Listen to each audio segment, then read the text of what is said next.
नमस्कार दोस्तों, आपका स्वागत है आपके अपने यूट्यूब चैनल स्मार्ट स्टडी में।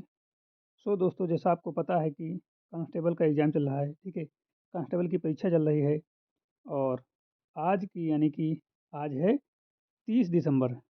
30 दिसंबर की जो है सेकंड शिफ्ट का एग्ज़ाम आज हो चुका है। सेकंड शिफ्ट का दोस्तों एग्ज़ाम हो चुका है और सेकंड शिफ्ट में पूछे गए जो है मैक्सिमम रियल क्वेश्चन जो है हमें प्राप्त हो चुके हैं। तो उन सभी क्वेश्चनों को हम इस क्लास में डिस्कस करेंगे कि सेकंड शिफ्ट में कैसे क्वेश्चन पूछे गए हैं, किस प्रकार के क्वेश्चन पूछे गए हैं, ठीक है? तो क्लास को स्टार्ट करूँ उससे पहले यदि आप लोग अभी तक स्मार्ट स्टडी यूट्यूब चैनल पर नए हैं और चैनल को अभी तक सब्सक्राइब नहीं किया है, तो चैनल को सब्सक्राइब कर लीजिए। चैनल को सब्सक्राइब कर लीजिए और बेल आइकन को प्रेस कर लीजिए ताकि आने वाली वीडियो का नोटिफिकेशन सबसे पहले आप लोगों को मिल सके, ठीक है?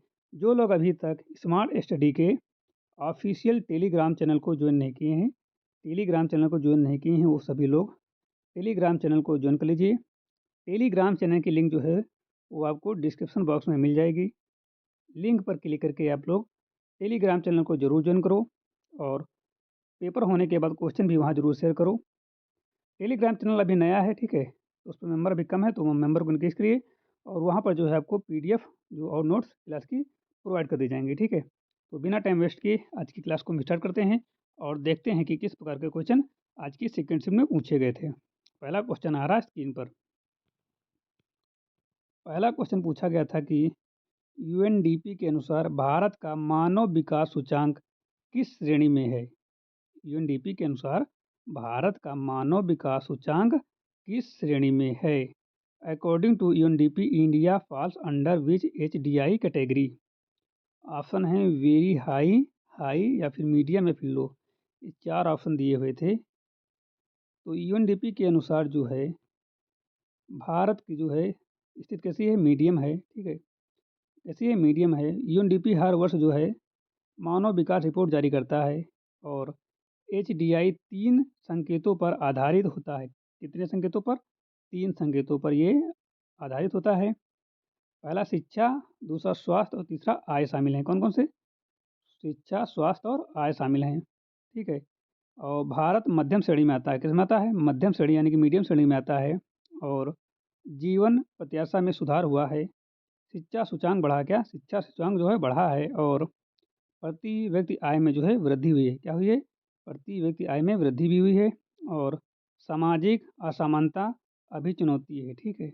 सामाजिक असमानता जो है अभी चुनौती बनी हुई है और ग्रामीण क्षेत्रों में सुधार आवश्यक है, ठीक है? ग्रामीण क्षेत्रों में है सुधार की आवश्यकता है, इसलिए वहाँ पर सुधार आवश्यक है और सरकारी नीतियों से स्थिति बेहतर हो रही है, ठीक है? जो सरकार द्वारा नीतियाँ चलाई जा रही हैं, उनसे जो है स्थिति बेहतर हो रही थी, ठीक है? तो करेक्ट जवाब क्या है? ऑप्शन नंबर बी, सी मीडियम, ठीक है? मीडियम है। अगला क्वेश्चन है कि पूछा गया था ये कि अर्थशास्त्र में उत्पादन के कारक कौन-कौन से हैं? अर्थशास्त्र में उत्पादन के कारक कौन-कौन से हैं? What are the factor of production in economics? Option है भूमि, श्रम, पूंजी, संगठन। ऑप्शन सी है भूमि, जलवायु और अग्नि। ऑप्शन सी है श्रम, धन, मशीन और ऑप्शन डी है भूमि, श्रम और उद्योग। तो अर्थशास्त्र में उत्पादन के कारक कौन-कौन से हैं? तो ये भूमि, श्रम और पूंजी, संगठन। Option number A is correct है। कौन सा सही है? ऑप्शन नंबर ए करेक्ट है। भूमि, श्रम, पूंजी और संगठन जो हैं अर्थशास्त्र में उत्पादन के कारक हैं। क्या हैं? कारक हैं। उत्पादन के लिए संसाधनों की आवश्यकता होती है। क्या होती है? संसाधनों के लिए आवश्यकता होती है और भूमि जो है प्राकृतिक संसाधन को दर्शाती है। किसको दर्शाती है? प्राकृतिक संसाधन को दर्शाती है और श्रम जो है वो मानव प्रयास को कहते हैं। क्या कहते हैं? जो मानव काम करता है उसे क्या कहते हैं? श्रम कहते हैं। और पूंजी जो है मशीन और औजार, धन है। क्या है? पूंजी क्या है? मशीनें हैं और औजारें हैं और धन है, ठीक है? संगठन उत्पादन का संचालन करता है। क्या करता है? संचालन जो है संगठन जो है उत्पादन का संचालन करता है और संगठन को उद्यमी भी कहा जाता है। क्या कहा जाता है? उद्यमी भी कहा जाता है। ये चारों मिलकर जो हैं उत्पादन संभव करते हैं। कौन-कौन से? भूमि और श्रम, पूंजी और औजार यानी कि धन, ठीक है? कौन-कौन से? भूमि, श्रम, पूंजी और संगठन, ठीक है, ये चारों जो हैं ये मिलकर जो है उत्पादन को संभव बनाते हैं। अर्थशास्त्र में इन्हें मूलभूत तत्व कहा गया है। क्या कहा गया है? मूलभूत तत्व कहा गया है। और हर उद्योग इन्हीं पर आधारित होता है। क्या होता है? हर उद्योग इन्हीं पर आधारित होता है। डॉक्टर बाबा साहब पांडुरंग अथवा जिन्हें बाबा अथवा भी कहा जाता था का निधन कब हुआ? When did Dr. Baba Saheb Padurang Athau, also known as Baba Athau, pass away? 6 दिसंबर, 7 दिसंबर, 8 दिसंबर, 9 दिसंबर। तो बाबा साहब पांडुरंग अथव जिन्हें अथव बाबा भी कहा जाता था उनका निधन जो है वो 8 दिसंबर को हो चुका है। पास अवे 8 दिसंबर। ठीक है, option number C is correct है। और इसका थोड़ा डिटेल सोल्यूशन देख लेते हैं कि डॉक्टर बाबा साहब पांडुरंग अथवा म- डॉक्टर बाबा साहब पांडुरंग अथवा महाराष्ट्र के जाने माने क्या थे? सामाजिक न्यायिक थे। क्या थे? डॉक्टर बाबा साहेब पांडुरंग अथवा महाराष्ट्र के जाने माने सामाजिक न्याय आंदोलनकारी थे। उन्होंने दलित और वंचित वर्गों के अधिकारों के लिए लंबे समय तक काम किया। समाज सुधार के क्षेत्र में उनके योगदान को व्यापक रूप से सराहा गया। और उनका निधन जो है वो 8 दिसंबर 2025 को हो गया है। ठीक है, और उनके जाने से सामाजिक आंदोलन को बड़ी क्षति मानी जाती है। ठीक है, मतलब बड़ी क्षति हो गई है। ठीक है, अगला क्वेश्चन जो पूछा गया था कि विश्व मानव अधिकार दिवस कब मनाया जाता है? विश्व मानव अधिकार दिवस कब मनाया जाता है? When is international human rights day observed? International human rights day कब मनाया जाता है? ऑप्शन है 8 दिसंबर, 10 दिसंबर, 12 दिसंबर या फिर 11 दिसंबर। विश्व मानव अधिकार दिवस कब मनाया जाता है? तो विश्व मानव अधिकार दिवस जो है हर साल 10 दिसंबर को मनाया जाता है। कब मनाया जाता है? 10 दिसंबर को मनाया जाता है।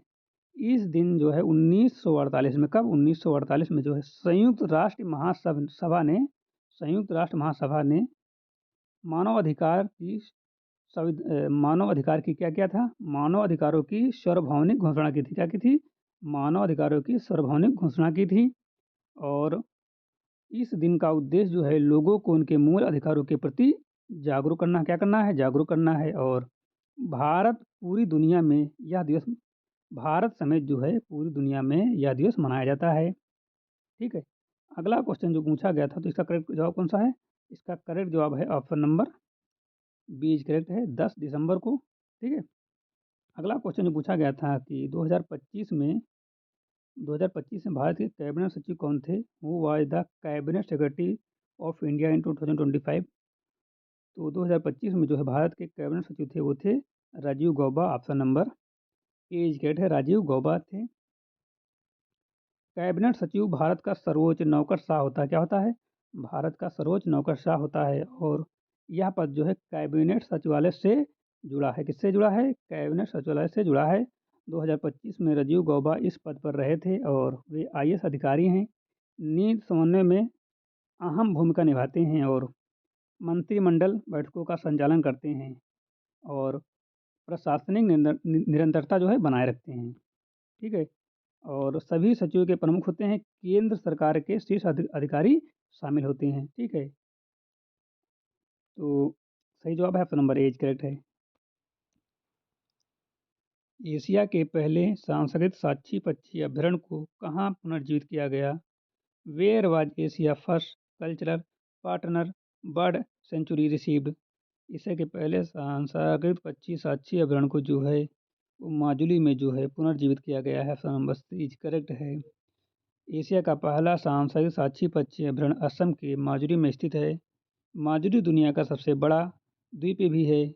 इसे इसे जो है चराइबाह महोत्सव के दौरान जो है पुनर्जीवित किया गया। किस महोत्सव के दौरान? चराइबाह महोत्सव के दौरान इसे पुनर्जीवित किया गया। इससे पहल इस पहल का उद्देश्य जो है पक्षी संरक्षण के साथ साथ स्थानीय संस्कृति को बढ़ावा देना है। और यह पर्यावरण और संस्कृति के संयोजन का अनूठा उदाहरण है। इसलिए सही उत्तर जो है माजुली है। अगला क्वेश्चन जो पूछा गया था कि राष्ट्रीय बालिका नई सोच राष्ट्रीय गौरव पुरस्कार 2025 किसे मिला? राष्ट्रीय बालिका नई सोच राष्ट्रीय गौरव पुरस्कार 2025 किसे मिला? Who receive the national girls new thinking national pride award 2025? Bihar की छात्रा, असम की खिलाड़ी, पंजाब की लेखिका या झारखंड की बच्ची? तो ये किसको मिला? राष्ट्रीय बालिका नई सोच राष्ट्रीय गौरव पुरस्कार ये जो मिला है, ये मिला राष्ट्रीय बालिका नई सोच राष्ट्रीय गौरव पुरस्कार जो है उन बालिकाओं को दिया जाता है जिन्होंने समाज में सकारात्मक बदलाव लाया हो। तो 2025 में यह पुरस्कार जो है झारखंड की एक बच्ची को प्रदान किया गया। उसने सामाजिक जागरूकता और प्रेरणादायक कार्य किए। यह पुरस्कार बालिकाओं की नई सोच और नेतृत्व क्षमता को जो है सम्मानित करता है। इसलिए सही उत्तर है झारखंड की बच्ची। Option number D is correct है, झारखंड की बच्ची। अगला क्वेश्चन जो है कि भारत में 2025 में भारत के राष्ट्रपति किससे मिले जिससे भारत न्यूजीलैंड के संबंध सुधरे? 2025 में भारत के राष्ट्रपति किससे मिले जिससे भारत के और न्यूजीलैंड के संबंध सुधरे हैं? तो ऑस्ट्रेलिया के प्रधानमंत्री, न्यूजीलैंड के प्रधानमंत्री या न्यूजीलैंड के राष्ट्रपति या यूएन के महासचिव से? तो ये न्यूजीलैंड के प्रधानमंत्री से मिले थे जिससे भारत के जो संबंध और न्यूजीलैंड के संबंध सुधरे हैं। भारत और न्यूजीलैंड के संबंध कूटनीतिक हैं। 2025 में उच्च स्तरीय बैठक हुई। राष्ट्रपति ने जो है न्यूजीलैंड के प्रधानमंत्री से मुलाकात की। व्यापार संबंधों पर चर्चा हुई। किस पर? व्यापार संबंधों पर चर्चा हुई। शिक्षा सहयोग को बढ़ाया गया और प्रवासी भारतीयों पर बात हुई। रक्षा सहयोग पर सहमति बनी। द्विपक्षीय वार्ता मजबूत हुई और इंडो पैसिफिक क्षेत्र में चर्चा हुई और संबंधों में सकारात्मक सुधार आया। अगला क्वेश्चन पूछा गया था कि 2021 का नोबेल पुरस्कार विजेता अब्दुल रज्जाक किस क्षेत्र से संबंधित हैं? Abdulrazak Gurnah Nobel prize winner 2021 belong to which field? किस फील्ड से हैं वो? विज्ञान, अर्थशास्त्र, साहित्य या फिर शांति? 2024 का नोबेल पुरस्कार विजेता अब्दुल रज्जाक किस क्षेत्र से संबंधित हैं? तो वो साहित्य से हैं। ऑप्शन नंबर सी करेक्ट है, साहित्य से। 2021 का नोबेल साहित्य पुरस्कार मिला जो है अब्दुल रज्जाक गुनराह को सम्मानित किया गया है। वे तंजानिया मूल के लेखक हैं और शरणार्थी जीवन उनके लेखन का विषय है। उपनिवेशवाद का प्रभाव दर्शाया गया है। उनकी रचनाएं अफ्रीका से जुड़ी हैं। अंग्रेजी भाषा में लेखन किया, वैश्विक पहचान मिली है और मानवीय संवेदनाएं केंद्र में रही। साहित्य जगत में बड़ा योगदान माना जाता है। ठीक है। अगला क्वेश्चन पूछा गया था कि भारत की पहली नई एप्लीट्यूड स्कैनिंग टेक्नोलॉजी आधारित मशीन किसे दी गई? Who received India first new aptitude scanning technology based machine? DRDO, ISRO, भारतीय सेना यानी कि इंडियन आर्मी या फिर एनटीआरओ? तो एप्लीट्यूड स्कैनिंग टेक्नोलॉजी आधारित मशीन आधुनिक नक्शा और क्षेत्र स्कैनिंग के लिए उपयोगी होती है। भारत में पहली बार यह तकनीक भारतीय सेना को दी गई। किसे दी गई? भारतीय सेना, इंडियन आर्मी को दी गई। इससे सीमावर्ती क्षेत्रों की सटीक मैपिंग संभव होगी और यह जो है यह सैन्य क्षमताओं को मजबूत करने की दिशा में बड़ा कदम है। रक्षा क्षेत्र से जुड़े प्रश्नों का यह महत्वपूर्ण करंट अफेयर से क्वेश्चन पूछा गया था। ठीक है। सही उत्तर क्या है? उत्तर भारतीय सेना है। तो ये करंट अफेयर का क्वेश्चन था, पूछ लिया गया था भारतीय सेना। अगला क्वेश्चन जो है कि ट्रैफिक जुर्माने और विवाद को कम करने के लिए कौन सी सेवा शुरू की गई? ट्रैफिक जुर्माने और विवाद को कम करने के लिए कौन सी सेवा शुरू की गई? Which service was launch to reduce traffic field and disputes?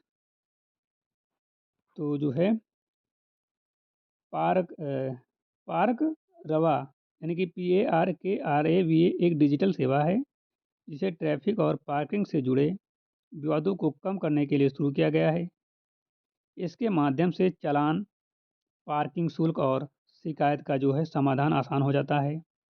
यह सेवा पारदर्शिता बढ़ाने में मदद करती है स्मार्ट ट्रैफिक मैनेजमेंट की दिशा में यह अहम पहल है। इसलिए सही उत्तर जो है वो है ऑप्शन नंबर सी, पार्क रवा सेवा। ठीक है। अगला क्वेश्चन है कि 2025 में गुजरात के मुख्यमंत्री के मुख्य सचिव कौन थे? Who was the chief security of Gujarat in 2025? 2025 में गुजरात के मुख्यमंत्री के मुख्य सचिव कौन थे? Who was the chief security of Gujarat in 2025? Rajkumar, Pankaj Kumar, Anil Mukhim या विकास सहाय। तो सही जवाब है option number B, Pankaj Kumar. मुख्य सचिव राज्य का शीर्ष अधिकारी होता है और 2025 में गुजरात के मुख्य सचिव पंकज कुमार थे। वे आईएएस अधिकारी हैं। राज्य प्रशासन का संचालन करते हैं। मुख्यमंत्री के प्रमुख सलाहकार होते हैं। वे कौन होते हैं? राज्य प्रशासन का संचालन करते हैं, मुख्यमंत्री के प्रमुख सलाहकार होते हैं। सभी विभागों का समन्वय करते हैं। नीतियों के क्रियान्वयन में भूमिका होती है इनकी और प्रशासनिक अनुभव व्यापक होता है। विकास सेवाओं को की निगरानी करते हैं। कौन है? सचिव लोग सब। ठीक है। अगला क्वेश्चन है और ये राज्य सरकार में महत्वपूर्ण पद है। अगला क्वेश्चन पूछा गया था कि यदि किसी यूजर को सभी खुले हुए विंडो छुपाकर तुरंत डेस्कटॉप देखना हो तो कौन सी शॉर्टकी का प्रयोग की जाती है? यदि किसी यूजर के सभी खुले विंडोज छुपाकर तुरंत डेस्कटॉप देखना हो तो कौन सी शॉर्टकी का प्रयोग की जाती है? Which short key shows the desktop instantly? Windows plus M, window plus D, alt plus F4 या कंट्रोल प्लस डी? तो विंडो प्लस डी का प्रयोग किया जाता है। इसका प्रयोग विंडो प्लस डी का प्रयोग किया जाता है जब मतलब कोई यूजर खुले हुए विंडो को छुपाकर तुरंत डेस्कटॉप देखना चाहता है तो विंडो प्लस डी का प्रयोग किया जाता है। विंडो प्लस डी डेस्कटॉप दिखाता है। क्या दिखाता है? डेस्कटॉप दिखाता है। सभी ओपन विंडो हाइड हो जाती हैं। दोबारा देखने पर विंडो वापस आती है और यह मिनिमाइज नहीं, ये टॉगल करता है। विंडो जो है ओएस और इम्पोर्टेंट शॉर्टकट है। अगला क्वेश्चन पूछा गया था कि अंडेला बावियो ने किस देश में प्रधानमंत्री पद की शपथ ली? अंडेला बावियो ने किस देश में प्रधानमंत्री पद की शपथ ली? In which country did Andela Bavia take oath as prime minister? Brazil, Gabon, Nigeria या केन्या? तो अंडेला बाविया ने जो है 9 दिसंबर 2025 को जो है प्रधानमंत्री पद की शपथ ली। वे अफ्रीकी देश के गैबान के प्रधानमंत्री बने और यह अंतर्राष्ट्रीय राजनीति से जुड़ा महत्वपूर्ण करंट अफेयर क्वेश्चन है। ठीक है। और यह जो है अफ्रीकी देशों के नेतृत्व परिवर्तन से जुड़ा प्रश्न है। ठीक है। और इसका सही जवाब जो है गैबान है। ऑप्शन नंबर बी है गैबान। अगला क्वेश्चन है जम्मू कश्मीर में 2025 में कौन सा अंतर्राष्ट्रीय कार्यक्रम आयोजित होगा? तो 2025 में जो जम्मू कश्मीर में भारतीय पहली बार अंतर्राष्ट्रीय स्तर पर राय स्तंभ ए जम्मू कुश्ती कार्यक्रम आयोजित करेगा। राय स्तंभ ए जम्मू कुश्ती कार्यक्रम ऑप्शन नंबर सी करेक्ट है। यह पारंपरिक दंगल को वैश्विक पहचान दिलाने की पहल है। इससे स्थानीय खेल और संस्कृति को बढ़ावा मिलेगा। अंतर्राष्ट्रीय खिलाड़ियों की भागीदारी भी होगी। ठीक है। इसलिए सही उत्तर क्या है? राय स्तंभ ए जम्मू कुश्ती। अगला क्वेश्चन जो है भारत की पहली लॉ टेक वेलफेयर चीफ किसके द्वारा लॉन्च की गई? भारत की पहली लॉ टेक वेलफेयर चीफ किसके द्वारा लॉन्च की गई? Who launch Indian first law tech welfare chief? IIT Delhi, sign IIT Bombay, CDAC या नीट ट्रेसी? तो जो है लॉ टेक वेलफेयर चीफ आधुनिक डिजिटलीकरण उपकरणों के लिए बेहद महत्वपूर्ण है। भारत की पहली चिप जो है साइन आईआईटी बॉम्बे द्वारा लॉन्च की गई है। यह चिप लॉट डिवाइसों को अधिक सुरक्षित और तेज़ बनाती है। यह आत्मनिर्भर भारत की दिशा में बड़ी तकनीकी उपलब्धि है। ठीक है। सही उत्तर क्या है? SINE IIT Bombay. Option number बीच कैट है साइन आईआईटी बॉम्बे। अगला क्वेश्चन है कबड्डी में भारत ने एशिया में पहला स्वर्ण पदक कब जीता? When did India win its first Asian gold medal in kabaddi? तो जो है भारत ने 1992 में जो है पहला अपना स्वर्ण पदक जीता था। ऑप्शन नंबर ए करेक्ट है। 1982 में 82 में है। ऑप्शन नंबर ए करेक्ट है 1982। 1982 एशियाई खेल की नई दिल्ली में हुई, कबड्डी पहली बार शामिल हुई। ठीक है, 1982 एशिया खेल नई दिल्ली में हुए और कबड्डी पहली बार शामिल हुई। भारत ने स्वर्ण पदक जीता। यह भारत का पहला एशियाई स्वर्ण पदक था और पुरुष टीम ने जीत दर्ज की। खेल को अंतर्राष्ट्रीय पहचान मिली। भारत का दबदबा स्थापित हुआ। बाद के वर्षों में भी जीत जारी रही। कबड्डी लोकप्रिय खेल बना और एशियाई खेलों में नियमित ये शामिल होता रहा। अगला क्वेश्चन पूछा गया था कि बॉम्बे प्लान किसने बनाया था। The Bombay plan was prepared by home. Jawaharlal Nehru, भारतीय उद्योगपति, आरबीआई या योजना आयोग। बॉम्बे प्लान किसने बनाया था? तो बॉम्बे प्लान जो है भारतीय उद्योगपति ने बनाया था। बॉम्बे प्लान जो है 1944 में बनाया गया था। बॉम्बे प्लान 1944 में बनाया गया था। यह उद्योगपतियों ने तैयार किया है। जे.आर.टी. टाटा इसमें शामिल थे। घनश्याम दास बिरला प्रमुख थे। आर्थिक विकास का खाका था। औद्योगिकरण पर जोर दिया गया था। राज्य की भूमिका स्वीकार की गई थी। योजना आधारित विकास सुझाया गया था और स्वतंत्र भारत के लिए दृष्टि थी और यह आर्थिक नीति यहाँ से जो है आर्थिक नीति को दिशा मिली। थाली पर किया जाने वाला नृत्य जिसे जिसे थाली पर किया जाने वाला नृत्य जिसे तरंगम भी कहते हैं। क्या कहते हैं? तरंगम भी कहते हैं। कौन सा है? कुचिपुड़ी, ओडिसी और मणिपुरी या फिर मोहिनीअट्टम। तो थाली पर किया जाने वाला जो नृत्य है ये है Kuchipudi. Option number A is correct है, कुचिपुड़ी। कुचिपुड़ी जो है आंध्र प्रदेश का नृत्य है और थाली पर नृत्य इसकी विशेषता है। इसे तरंगम कहा जाता है और यह संत सिद्धेंद्र योगी से जुड़ा है और शास्त्रीय नृत्य है।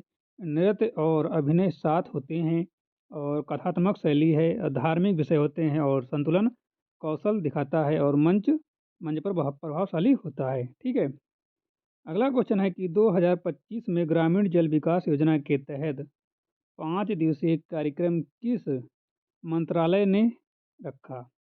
विच ministry organize the 5 day program under rural water development scheme 2025?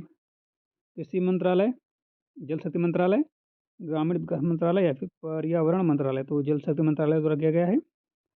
ग्रामीण जल योजना केंद्र सरकार चलाती है। जल शक्ति मंत्रालय जिम्मेदार है। पेयजल आपूर्ति पर ध्यान दिया जाता है।